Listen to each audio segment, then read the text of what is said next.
Hello and welcome to your College Ready Taster session for Health and Social Care. In this presentation you will find some more details about your study programme and get a feel for the sorts of topics we'll be covering and how you'll be taught them throughout your time at Stockport College.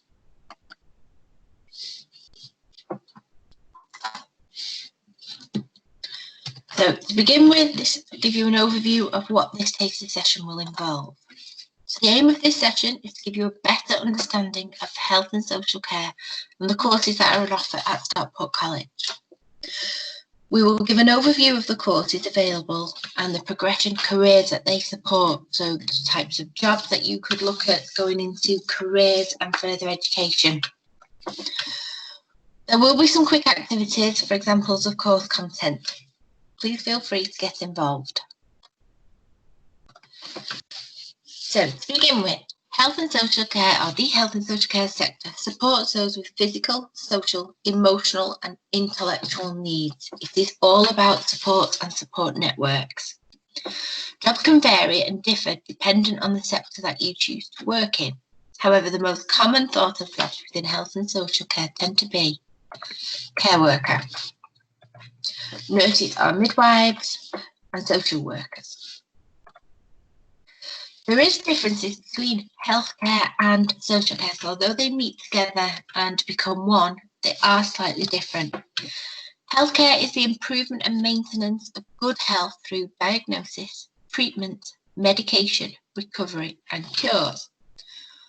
Within this area, there are lots of jobs, so it includes all hospital workers, nursing care, therapists such as physiotherapists that look at diagnosing and treatment and aid in recovery, and researchers. Those include people that research diseases, vaccines, best support for other people.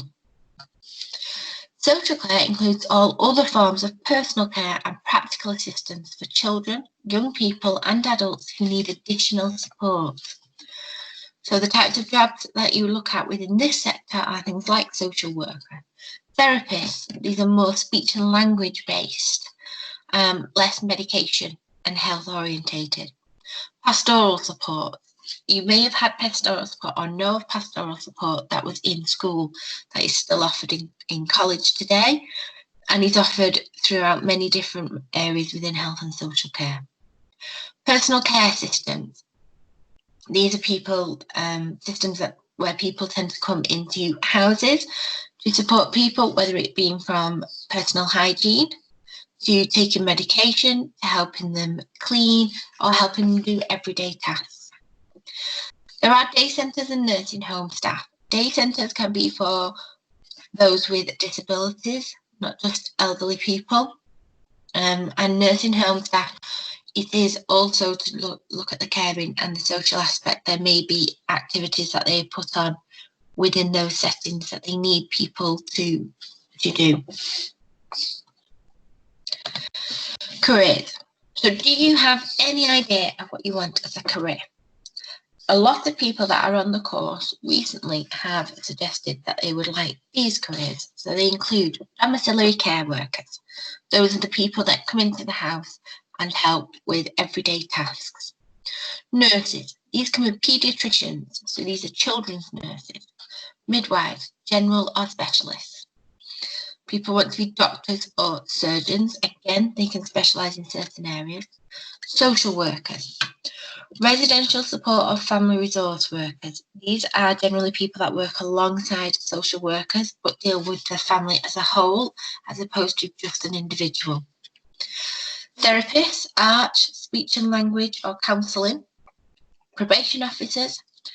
Advocates. These are people that speak on another's behalf because they are unable to communicate their needs. An example of this is somebody who has dementia. So if they are struggling with their thought process or not deemed able enough to make the decisions, they sometimes have an advocate, so somebody that would speak on their behalf who has discussed with the family and know the wishes of the individual. Substance abuse workers and mental health specialists. These include people that work from CAMHS, which is Children and Adolescent Mental Health Service, or those that work with sufferers of PTSD, which stands for post-traumatic stress disorder. These are just a few of the careers you can work towards with a health and social care qualification. They are by no means the limit. There is a much wider variety. I've just picked the ones that seem to be highlighted in the past couple of years. Entry requirements for the course. So there are 3 different levels of health and social care courses available at Stockport College. For the level 1, you need 4 GCSEs at a minimum of grade 2. The level 1 course is a 1-year course, and the end of year grade, you either get a pass or a referral. So referrals, you do get the option to aim for the pass a specific amount of time. That will be discussed when you enrol on that course. For level 2, you need 4 GCSEs at a minimum of grade 3. Again, it is a 1-year course. The course is graded A star to D, so you have the opportunity to get the grade that you want to suit your needs and what you want to aim for. Level 3, you need 5 GCSEs at a grade 4 or above. This is a 2-year course, and the end of year grade is A star to D. You can progress from one level to the next so long as you meet the course requirements. So having completed level 1, as long as you pass, and you have good attendance, then we can look at you progressing on to level 2 the following year. The 2-year level 3 course is the equivalent of 3 A levels, and you can use it to gain credits needed for you to apply for your chosen university course. So the course content, they come into 2 categories. There is a main area of study, and there are other more optional areas. The main areas will include principles and values of health and social care. These are paramount, and they are the main values that uphold health and social care, as we know. Protection and safeguarding of vulnerable individuals. That also includes staff. It's always important to make sure that safeguarding includes staff, those that work with vulnerable individuals also. Communication, which is key for nearly everything in life. Equality, diversity and inclusion. Again, it is making sure everybody has the same options to get the same support or the same level of support to suit their specific need.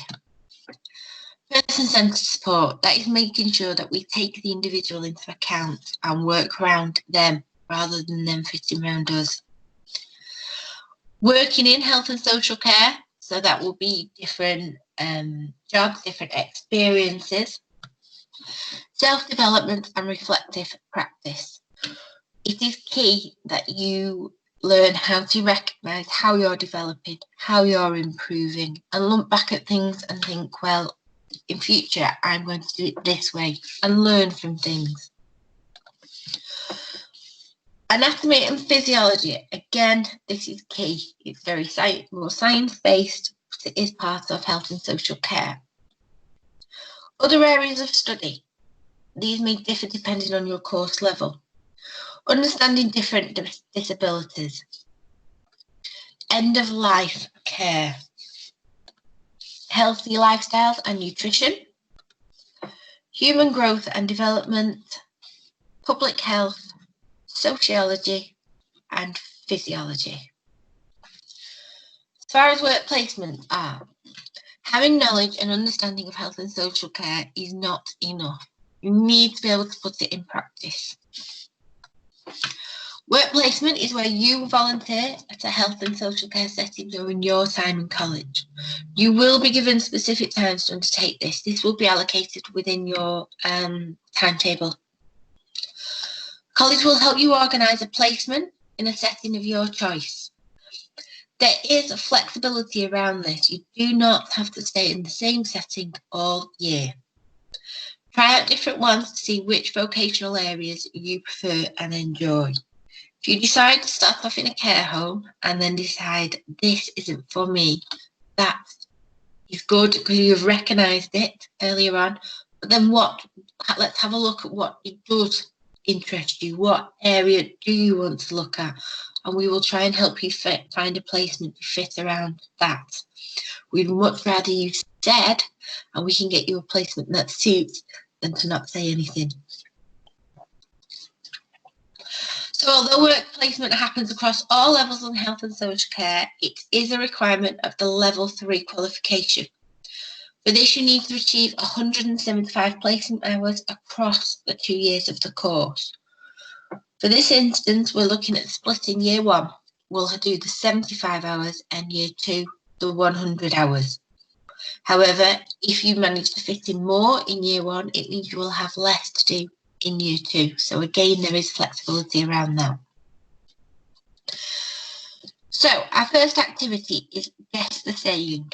Can you use pictures and emojis to guess what is being communicated here? You have 1 minute.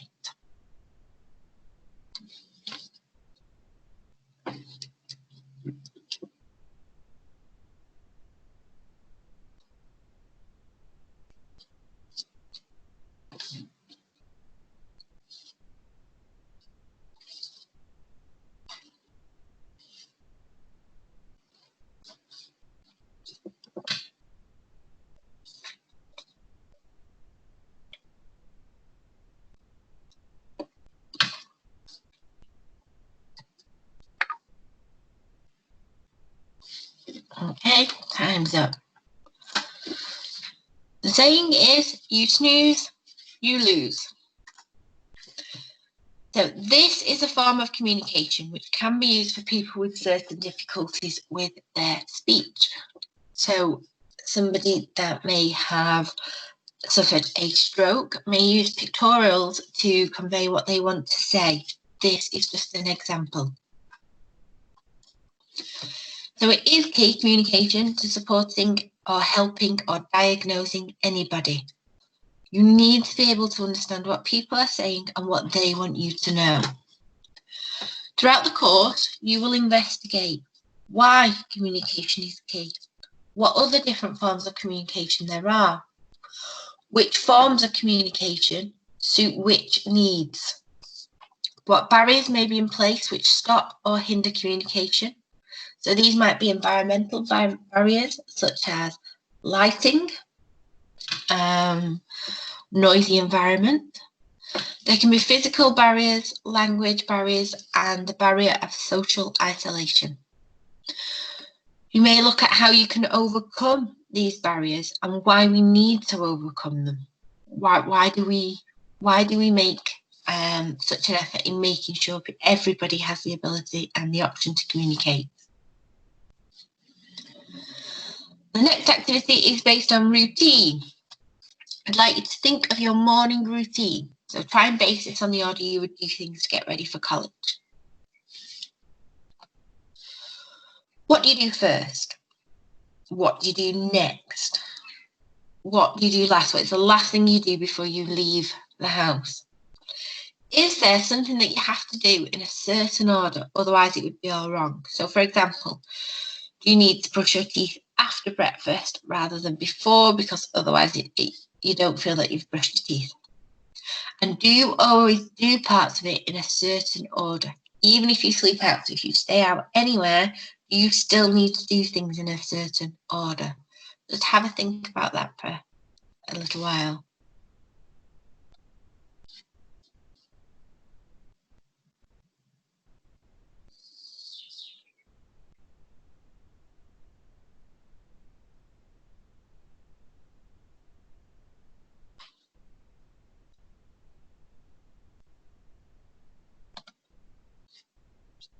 So, having thought about your own routine, I want you to question, do you think everybody does the same?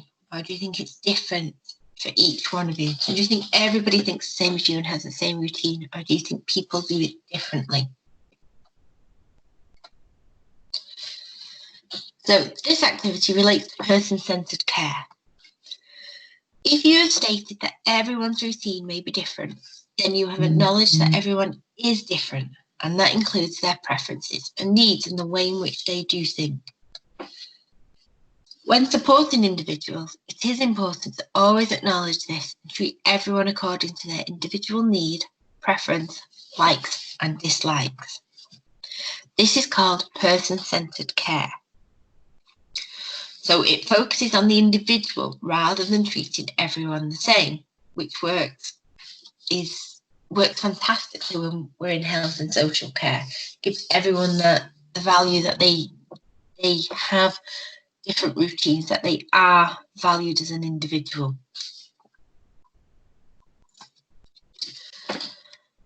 Last task is about equality, diversity and inclusion. So each of these pictures show one of those states. Can you tell me which one is equality, which one shows diversity, and which picture best shows inclusion?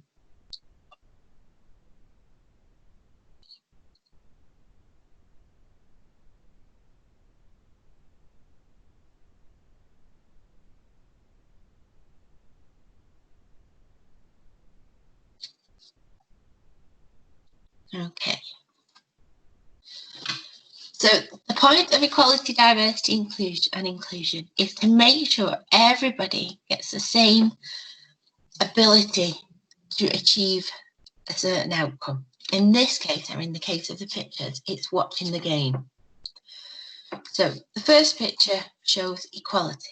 Everybody has been treated equally. They all get the same size box. But does everybody get the same outcome? So can everybody see the game still? The answer is no. Diversity, everyone's individuality is recognised. So different children there have different size boxes.